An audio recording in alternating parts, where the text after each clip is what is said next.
What is your favorite Bible verse?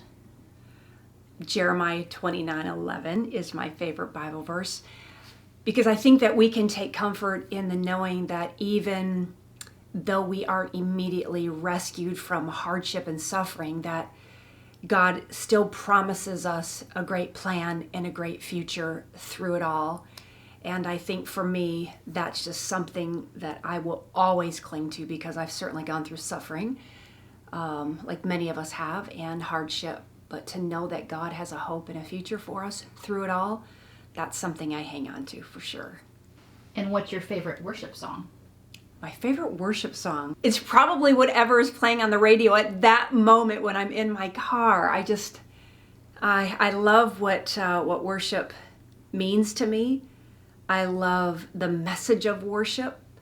I love how it grows my faith. You know, I think I'm in the car and I hear a song, I go, this is my favorite worship song right now. And then tomorrow I'll hear a new one and go, oh my gosh, this is my new favorite. So I love it all very much.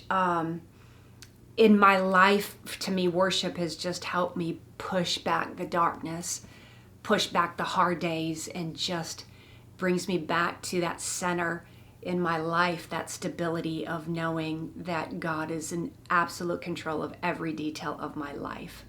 So, but one that's my favorite at this exact moment is a girl that we just had on Life Today, Tasha Layton.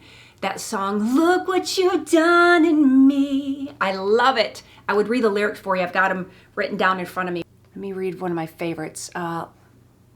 Look at me now. Look how you made me new. The enemy did everything that he thought he could do. But look what you've done. Suddenly all the shame is gone. I thought I was too broken. Now I see. You were breaking new ground inside of me. Oh my gosh, I love that so much. What an anthem, what a God anthem over any of our lives. Look at what God has done in our lives. It is beautiful. Next question. What's your favorite book of the Bible? My favorite book of the Bible? You know, it might be Psalms. I go to Psalms a lot, maybe because I'm a songwriter and a musician at heart, so music means a lot to me. There's so many poems in the book of Psalms. There's like a collection of, I think, 150 songs and poems in Psalms. So I love that, especially like the Lord is my shepherd. He's our provider. God of presence in our lives. So Psalms means a lot to me. I go there quite a bit. What are 3 things you can't live without? 3 things I can't live without. Okay, can we make this so not spiritual? You know, because everybody wants to say, I cannot live without the Word of God. So those are obvious things as a believer and a follower of Christ, definitely. So let me make this about day-to-day stuff. I cannot live without chips and salsa. Gotta have them. I just had some for lunch today. Love chips and salsa. I can't live without sunscreen. I have had, I think, 4 skin cancer spots removed. Even had one removed just a couple weeks ago. So I'm very fully aware now of protecting my skin. So I can't live without sunscreen. I cannot live without my mom. My mom means everything to me. I'm such a mama's girl. So I could not live without my mom, although one day that may happen and God will have to give me strength to get through that. But I think even in that, is such a hope that we have in the promises of God and the hope of eternal. So I think on those things more than the fear of losing somebody. So my mom, sunscreen, chips and salsa. Is there something else that I can't? Oh, my iPhone. I'm sorry, that's probably an obvious that we should not feel so attached to our phones, but it's like my Rolodex, like my whole calendar's on there, my doctor's phone number, you know, all my healthcare information. Like I don't even know my mom's phone number, but I just hit Mama Buffum and there she is. So I probably should never live without my iPhone. What shows are you currently binge watching? Oh gosh, I'm not a huge TV girl. I love being outside, so you won't find me sitting on the couch very long, especially watching TV. But I loved watching Forensic Files, I guess it was, years ago in America's Most Wanted. My favorite about America's Most Wanted was when they showed the updates. Remember that when they go update and you're like, oh, what's the update? And you got to hear some good news about somebody that was captured or somebody that was rescued, I absolutely lived for updates. And I love Dateline. So on Friday nights, you will often find me, though, at home on my couch watching Dateline. I don't know what it is, true crime stories. But I think, honestly, with all my travels throughout the years, it's probably something that has helped me be fully aware of my surroundings and looking over my shoulder, because I do not want to be a Dateline special. So that's probably what I binge. What's something you think everyone should try at least once?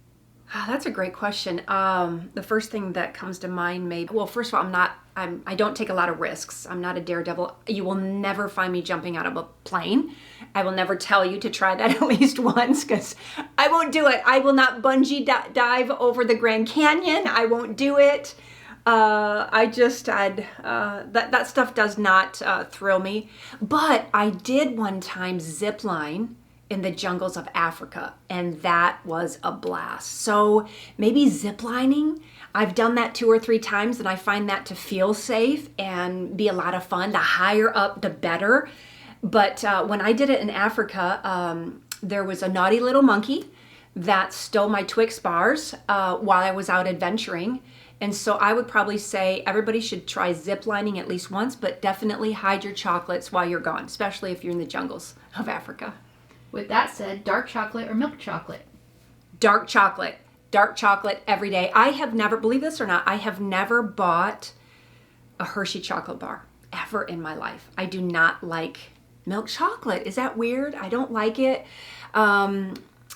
At Easter, I was always the kid out of me, my sister, and my brother. I was the child in the middle. And I was always the one that said, Mom, please get me a white chocolate bunny. So I was always the one with the white chocolate bunny when everybody else had milk chocolate. And window or aisle seat?